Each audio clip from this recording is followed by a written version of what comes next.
The afternoon sun burned low over the African plains, turning the tall grass into a sea of gold and fire. A baby gorilla, barely old enough to survive alone, wandered too far from the safety of its troop. The world beyond the forest felt open and strange. The wind carried scents it did not know, sounds it had never heard. For a moment, curiosity replaced fear, and that was its mistake. Every few steps it stopped and looked back. But the jungle it came from was now just a dark line in the distance. A low hum filled the air, the sound of life in the savannah. But something about it felt wrong. Too quiet, too empty. Then, from the far horizon, shapes began to move through the grass. At first, they looked like drifting shadows, harmless and slow. But the baby's tiny heart began to pound as the shadows took form. Lean bodies, spotted coats, eyes that gleamed in the sun. Hyenas. Their laughter cracked through the silence, a sound that felt colder than any night. The baby gorilla froze, then ran, small arms pumping, stumbling through the heavy grass. The ground seemed endless. The air burned in its lungs, but the laughter followed, closer now. Sharper, echoing from every side. It tripped over a root and fell hard, rolling into the dirt. The world spun. The cries that left its throat were not just fear. They were pleas for help, but in the wide, empty savannah. No one answered, the shadows closed in, and the story of the wild, cruel, ancient, and unpredictable, had only just begun. Chapter 2. The Circle of Death. 300 Words. The grass whispered as the hyenas drew closer, their yellow eyes glinting like tiny fires in the dusk. The baby gorilla stumbled to its feet, trembling, its tiny hands pressing into the dry earth. It turned in every direction, but there was nowhere to run. The plain stretched out endlessly, no trees to climb, no rocks to hide behind. Only the cruel laughter of predators closing in. The hyenas fanned out, moving with eerie coordination, circling their prey, their paws making almost no sound. One snarled, another lowered its head, saliva dripping from its jaws. The baby backed away until it could move no more. Its chest heaved, its heart hammered like thunder trapped inside its ribs. For a brief moment, silence fell. The clan paused as if savoring the fear. Then, with a sudden burst, one of them lunged forward. The baby screamed, throwing its arms up in a desperate attempt to shield itself. Dust rose around them like smoke. The sound that followed was not just hunger, it was the symphony of the wild. Snarls, growls, the scrape of claws, the cruel rhythm of nature's law. From a distance, a vulture lifted into the sky, sensing what was to come. The savannah itself seemed to hold its breath. The baby tried to crawl, its strength fading. Every cry echoed across the golden plains, bouncing off the hills, unanswered. Its eyes searched the horizon, begging for a miracle. Any sign of life, any hope of rescue. But the wild does not listen to prayers, and as the hyenas tightened their circle, the baby gorilla's world began to shrink. One breath, one heartbeat at a time. Under the wide acacia tree, where the shade stretched long across the cracked earth, a lion slept. His mane was dark as smoke, his body carved in gold and shadow. Around him, his pride rested lazily, their tails flicking at flies, their bellies full. The air was still, the kind of silence that comes before something unforgettable. Then, a sound, a faint, distant cry carried by the wind.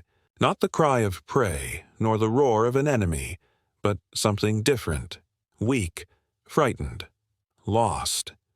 The lion's eyes opened. He lifted his massive head, ears twitching. The pride barely stirred, but he listened. Truly listened. Another cry came, sharper this time, followed by laughter. The kind of laughter only hyenas made. That cruel, mocking music that filled the air whenever something helpless was about to die. The lion stood slowly, his muscles rippling beneath his fur. Dust rolled off his mane as he rose to his full, towering height. His pride watched but did not move. This was not their fight. But something ancient stirred inside him, something that defied the wild's law of indifference. He stepped forward, one heavy paw after another. each movement silent but certain.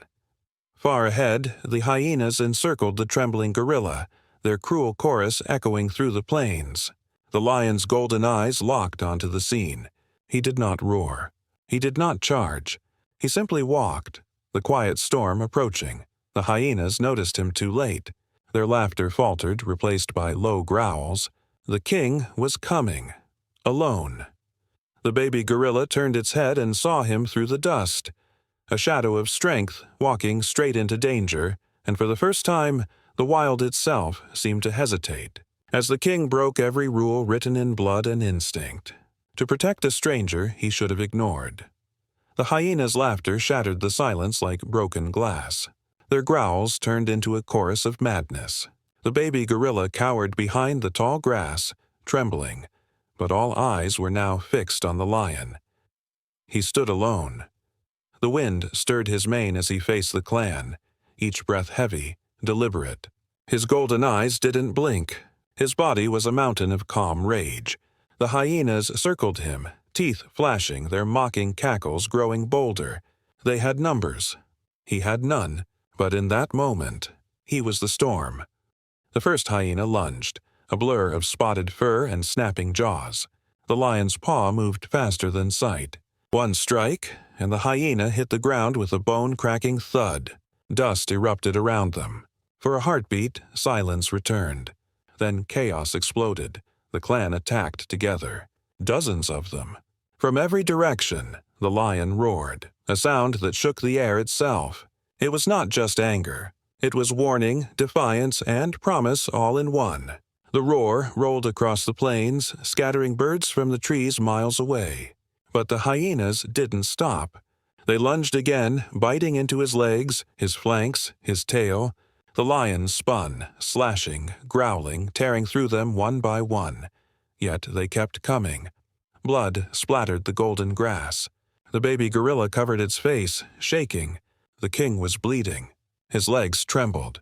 Still, he stood between the helpless infant and the monsters that wanted its life. The fight turned desperate. Every breath the lion took came with pain, every strike slower than the last. But his eyes never left the baby behind him. When the largest hyena leapt toward his throat, the lion met it mid-air, their bodies colliding in a storm of dust and fury. The ground shook, and then silence. Only the sound of breathing. Heavy. Labored, the king still stood. Barely. But this battle, this impossible stand, was far from over. The lion staggered, blood dripping from his flank. His breaths came in harsh, uneven bursts. The ground beneath him was painted in dust and crimson. The hyenas sensed weakness. Their laughter rose again, cruel and wild. They circled closer, preparing for the final strike. The baby gorilla whimpered softly, pressing its tiny body into the dirt, trying to vanish into the earth itself. The king lowered his head, his mane heavy with sweat and blood. His legs trembled, but he refused to fall. Even dying, he stood between the helpless and the hungry. Then, the earth moved, a deep rumble rolled through the plains. Faint at first, then louder, stronger. The hyenas froze. Their laughter stopped. Dust rose in the distance, not from wind, but from thunder made of paws. The pride was coming. From under the acacia tree, silhouettes emerged. Lionesses first, swift and fierce, followed by young males. Their roars blending into one. The savannah exploded with the sound of unity. The hyenas turned, panic flashing in their eyes. The first lioness hit them like lightning, her claws cutting through the pack. Another followed, and another. Within moments, the hunters became the hunted. The air filled with roars, screams, and chaos. Then silence again. When the dust finally settled, the clan was gone. Only the pride remained, circling their wounded king, and the tiny stranger trembling beneath his shadow. The wind softened, carrying away the echoes of battle. The savannah stood still as if holding its breath. The lion, bruised and bleeding, lowered himself beside the baby gorilla. His golden mane brushed against the trembling creature's back. The little one froze, expecting pain, but none came. Only warmth. Around them the pride formed a quiet circle. The lionesses moved carefully, their eyes filled with curiosity rather than hunger. They sniffed the baby gently, tails swaying slowly in the dust. It was an unspoken pact, a fragile peace between predator and prey. The baby looked up, eyes wide and wet, watching the lion's chest rise and fall. It didn't understand what had happened, only that the monster everyone feared had become its protector. The pride settled down again beneath the acacia tree. The baby rested near the lion's massive paw, the safest place in the entire savannah. For that brief afternoon, under the burning sun, nature's oldest rule was broken, and in its place, something purer emerged. Not power, not dominance, but compassion. From the edge of the plains came a sound, low, deep, and powerful, a call that made even the lions lift their heads. Out of the tall grass emerged a massive silverback gorilla. His chest gleamed in the sunlight, his breath steady, his eyes burning with fear and hope. Behind him, the rest of his troop followed, mothers clutching their young, all frozen at the sight before them. There, lying among lions, was his child.